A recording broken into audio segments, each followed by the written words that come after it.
What's good, meaningful movers? Welcome back to Moving with Meaning, the podcast where actions have meaning, words have meaning, and we open up the conversations to discover what's your next move. I'm your host, Krystal. In today's episode, we are going to explore the various viewpoints of learning where we add the right amount of depth and dimension it deserves. But you know how it is and what we do. We need to set that theme, so let's go ahead and do that. The word of the day is perspective. Let's think about perspective from the artistic point of view. When artists want to give us the right impression of how they want their art to be understood, they must explain that in the art medium as that is the language which they understand. So think about it. All the artists, musicians, comedians, DJs, and the list goes on, they communicate how they see the world through their eyes. And in doing so, you can better understand the best way to interact with them on their level. I think this goes much further than that. Now that's enough of me talking. How about we introduce our guest? And there's no one better to do that than himself, Michael, with 2 L's. Why don't you give the people a bit of background about yourself and what you're going to share with us today? Hi, Krystal. Good to see you. Good to see you again. I'm Michaell Margrutsche. I was born in Vienna and I moved to America like 50 years ago. I am a creativity awareness educator. And you said the key word perspective. Perspective is everything because we are all one of one. So you're not a woman of that race or that gender or that whatever. You are a one-of-one human of 8 billion. And I'm one-of-one human of 8 billion. That's scientifically proven because we both have different DNAs. And just look at your family. Not everybody loves the same person or everybody likes the same movie. Everybody has a different perspective because they are one-of-one. And what's important in this is also that nature gave us that one-of-one. Life is basically figuring out how does this one-of-oneness manifest itself in this physical reality. So nature made you one-of-one. So now live and figure out what does it mean so that you become aware in your perspective of your life. I like that. Yeah, because it resonates because it's the truth. You are what nature made you. Yeah. And you know what? I love that because a lot of people are so focused on fitting in and instead of embracing their individualism. And I love people just being who they are. Exactly. I really love that. I try to look at people and meet them where they are. Yeah. But you said the key word. You said we want to fit in. We are fitting in. Like nature made us one-on-one. It didn't make us all are the same guys, all are the same race, all are the same gender, all are the same class. Nature didn't make us. We decided that. We judged and said, oh, these people are better than the other one, you know? Yeah, yeah. So nature made us, first of all, the one-on-one. That we look different is the joy. Because let's say we were all white or black or green or blue, it would be boring. It's the beauty of nature that we are all different. Like when you look at nature, not every bird is the same. So that's one thing. And we are all also one. Yeah. And so you cannot segregate from nature. And our DNA says we need to fit in. But when we segregate the one-on-oneness and said, no, you got to be as this person, you got to be that. When we are that, then we feel disconnected. We are by nature all interconnected. And by the dancing, like you and I dance, we find our synergistic fit. And we don't have to hug, we don't have to kiss, but we know both that we are in the same boat. And that's the key to understand. That's the unconsciousness that we have because we are so much in the system relevance. Oh, I have SAT have to be perfect. I have to be that person. I have to get married. I have to have 5 kids. I have to have this. I have a house. I have to this. It's all doing. That's not being because how can every one-on-one have the same dream? Yeah, if you feel like having a family, that is humane. But it doesn't mean everybody has to have a family. Yeah. You know what? This is so cool because your background is so awesome. It interested me so much that I researched this. I'm still very neurodiverse. Yeah, I have dyslexia, and my dyslexia comes with dysgraphia and dyscalculia, where I'm switching up numbers, and my hand-brain coordination is affected. So as I said, I met Krystal this morning and we talked about perspective. If I read that in 2 days, I can't get the context of that out. I can hardly read it. So that's dysgraphia. Okay. So I mean, when I tell you I researched this, I'm going to read all 3 of them back just so the folks can get what we're talking about. Yeah. So dysgraphia, people struggle with spelling, letter or word spacing and sizing. writing legibly, which is difficult for others to read, or the ability to express their ideas in written form. Yeah. So that's dysgraphia. Dyscalculia affects the area of the brain that handles math and number-related skills and understanding. So when you add dyslexia on top of that as the language processing difficulty, and when your language is based on the alphabet, but with dyscalculia, the language is based on numbers. Yeah. So it's like, yeah. And I thought that was so freaking awesome when I looked at this, because I never would have looked at dyslexia like this. And I never would have seen all these different pieces that go in together. And then when you compound them, to me, that's a creative. And I think people look at that as a disability. It's not a disability. It's not. That's why we are all one-on-one. It's not a disability because you are Hispanic. You know, you are one-on-one Hispanic person. You're not a female or male. You are one-on-one just by chance a Hispanic or Spanish or Greek or whatever. It doesn't matter. You are one-on-one.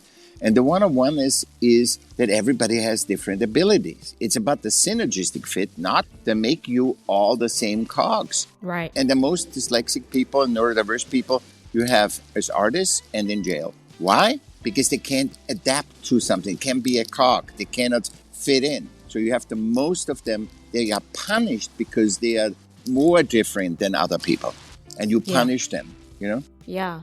So tell me about this, because the school system failed you. If they weren't prepared to deal with the differences.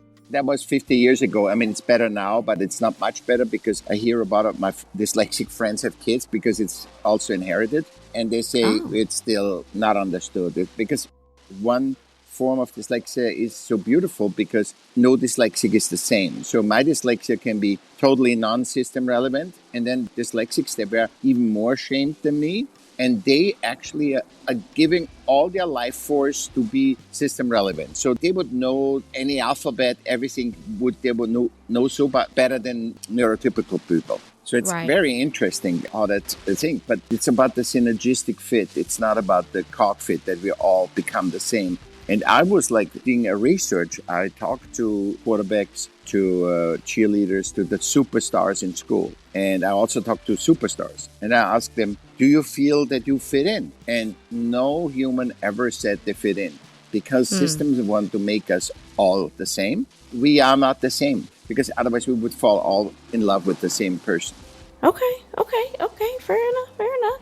So when we say that the school system failed you, right? So the teachers, they just didn't handle it right. You ended up dropping out of school. Yeah, I did sixth grade. No, I couldn't even repeat it anymore.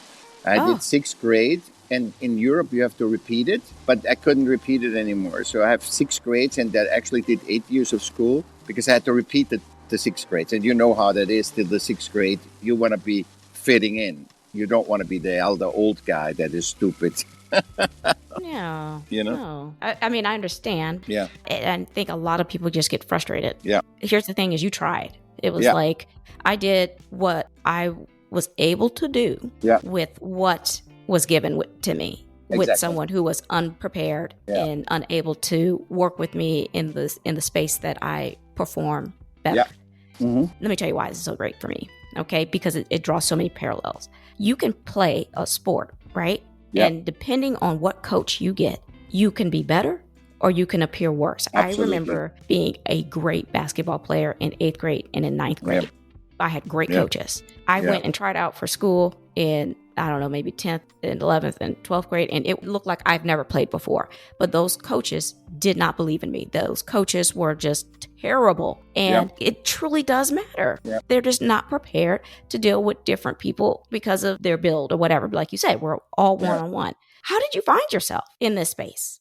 Art is actually a beautiful reflection of the S-self with the capital S, of our uniqueness, of our one-on-oneness. Because if I paint a house, it looks different than when you paint a house. Like something very simple. When kids all play, it's different. They try to do the same, they try to copy, but at that age, they don't have the skill to copy. So what comes out of them is their uniqueness. It gave me also self-confidence, because if you even say my art is horrible, which is your opinion, art doesn't request that you have to like my art. Art just wants to be created and exposed. The process of art is you have an inspiration of yellow, you create something in yellow, you make it the right yellow, and then you show it. And that's the whole process. It doesn't say you have to have 100,000 followers. Yeah, it doesn't say you have to be Beyonce. It doesn't say you have to be successful and be a millionaire. No, it's just the expression of your one-on-oneness. And there's some magic in that too, because when I know somebody and they tell me, Michael, I have never told you I'm actually a singer. I say, I want to hear right away what they sing because it completes my picture of that person. And you will see when you know the artist, it completes the picture of the art and it completes the picture of the artist. Yeah. So when you talk about synergistic fit, what do you mean? Synergistic is my abilities fit with yours. So that's why I always say we're in the same boat, but we don't have to hug and kiss. Mm-hmm. So we are all in the same boat, right? We're in a big boat, all humans. And then we dance with each other and we find our dance partner. Mm-hmm. And with one we are super and with one we step on each other's toes. So go on the other side of the boat, but you still know he's a part of you. And that doesn't mean he or she you don't meet her in the future. It might be now you step on each other's toes and you hate each other and then you become best friends or reverse. It's just a temporary thing to try to fit. And synergistic means like a flashlight. If you take a spring, the light bulb and the glass and the battery, that's nothing. What can you do with this? Nothing. But when you put it together, you have a flashlight. So we humans have no clue of our limitless potential because we said we have to all be the same and fit together. Yeah. Can you believe that? It's just we are unaware. You can't blame anybody, but it is up to you and me, for example, to speak that so people can look at a different perspective. Yeah. I'm just sitting here being quiet and kind of just thinking. Because you're percolating. You let it percolate. Yes. I'm just thinking about it because for so long, I was trying to fit in for so long. Yep. So many people do. We all did. 50 years old. Me, 50 years. I tried to fit in for 50 years. Gosh. Yep. So when we talk about opening our perspective, you had this one statement like, life is so much easier. Oh, yeah. And when you see 101, when you say, hey, it's not about Krystal is wrong. It's her perspective, how she looks at that Ferrari. I look at the Ferrari differently. So give me some other examples of what people do as far as how they make life so much more complicated. We do it over generations for just education. Education is done since 1845. The German British Army wanted to have soldiers. So they took boys, only boys, there were no girls allowed, boys, and they sorted them out in discipline, if somebody can shoot well, if somebody is better on horses, and they segregated the people. That's the essence of education. It was before already, but actually the really systemic when education became that everybody copied it. That was about 1845. And this is basically everybody has to be a cog. Soldiers have to be all the same. They have to do the same thing at the same time because it's about execution. And so we do still the same thing. We haven't grown at all in education. And because we do it for so long, we are completely unaware that education is today. And nobody asked the question, which I just did a couple of podcasts about education, where I said, what is the function of education today? What is the function when we have co-ed, when we are not going to war, and when we have computers and AI? What should be the function of education? And I also asked the question, I said, is education good for humans or is education good for the system? And it's for neither. That's the answer. I was thinking first it was for the system because in the Persian army, it was for the war machine. It's not for the system because wherever you get employed, you get trained. So if school was really very updated, you would walk into and you need one day to be in the groove and you can function. But it doesn't. What is if you need to sue somebody? What is if you get married? What happens? How do you pay your taxes? It doesn't teach you that at all. Right. Because we don't ask the question, what should be the function of education? We just want to do it to have some income, be a teacher, whatever. And we don't want to actually update the system. And we don't want to update any system. Because as long as we make some money, because money is never enough, right? That's the financial principles that are so outdated. So systems all function on it's never enough. That means lower the cost till the people cannot take it anymore, which defeats the purpose of systems, because systems are here to help. And when that happens, then that's why we are in the situation where we are in now, that you can't trust anyone. It segregates us. The system made us race, gender, sexuality, class, because you want to survive, Yeah. You belong anyway. It doesn't matter. You belong with the richest and the poorest person. But when you believe you belong only with your race, with your gender, you want to amplify that you're protected. But we are. There's no difference between you and me. And you know what? Your thinking is great. It's just the times. Perspective. And we have to catch up to that. Yeah. I think I find like that a lot with a lot of creative people. They are living in the moment right now that no one else is. So it feels like we don't belong, but we're so much further ahead. Yeah. And it's difficult when you're that much further ahead and everyone's behind. They make you feel like you're behind. Yep. Just for the same reason that you're saying, based on class. And they create these different separations and generalities in social groups to essentially keep that kind of narrative moving. And I like how you had one, this is a narrative that you gave me. It's never enough. Like, avoid that. We have to believe that we are enough. Look, I'm living in California. It's the sixth strongest economy in the world. And everybody has no money. 70% of America lives paycheck by paycheck. It's literally a couple of paychecks away from homelessness. And we have no homes. A home is the third thing. You need air to breathe, you need water to drink, and then you need a shelter. It's more important, the shelter, than the food. You can stay longer without the food than without shelter. Yeah. Because if you don't sleep, 11 days, you're insane. Yeah, so it's about 11 days. And we as a system don't even look at that. Oh, no, I didn't look at it. Yeah. Seeing how the classes judge each other and interact with each other, Yeah. That's why I fit into art. I couldn't fit in school, but I fit into the art community. They don't care if you're a woman in a theater, you have to play a man.